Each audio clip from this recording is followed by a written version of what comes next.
what we're interested in here in the paper that Darren and I wrote together is pronunciation and intelligibility as well as accentedness. So our research emphasizes the importance of top-down approaches for teaching pronunciation.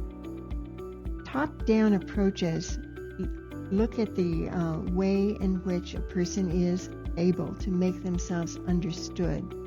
Bottom-up approaches to teaching pronunciation look at the forms that are being produced. For example, is stress placed in the right place? Is it something that identifies the speaker as a member of a native speaker of the language or someone who is not a native speaker? So accentedness happens when someone speaks a language like English, and the forms of the pronunciation, the phonemes, the intonation patterns, the stress patterns, don't sound native. They don't sound like somebody who was born and grew up speaking that language natively. So accent, when you work on accent, you're working on the forms of the language. That is a bottom-up approach to looking at pronunciation.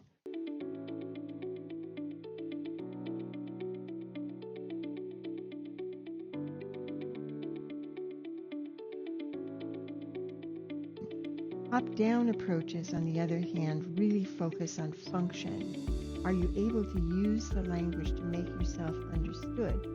And you can have an accent in a language. You can be using forms that don't sound native, but also at the same time be highly intelligible.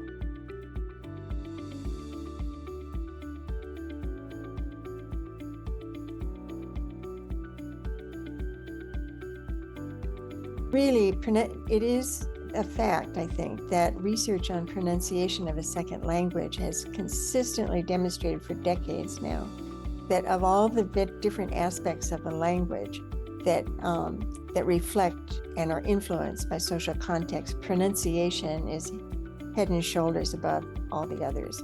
Pronunciation is highly, highly social. So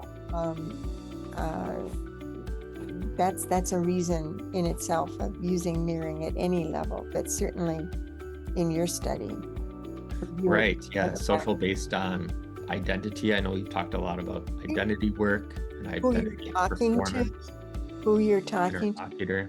Even very young children shift their pronunciation when talking to grandma as opposed to their friends.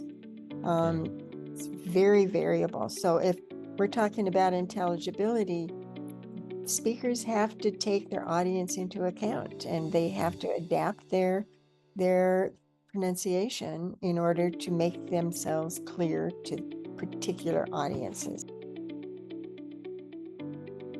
One thing too, when students tell me that they want to sound native-like, rather than framing it as losing their identity, I will sometimes talk to them about having a second identity. And I think that's where the Mirroring Project comes in. So for instance, I'm working with this Russian speaker right now, and she has a lot of difficulty with intonation. She says, I don't want to sound fake. And I said, well, I talked to her about all the reasons for varying her intonation. And I had a sweater with me, and I said, when I put on the sweater, I'm still the same person. It's just that I'm speaking in a different way, I'm behaving in a different way.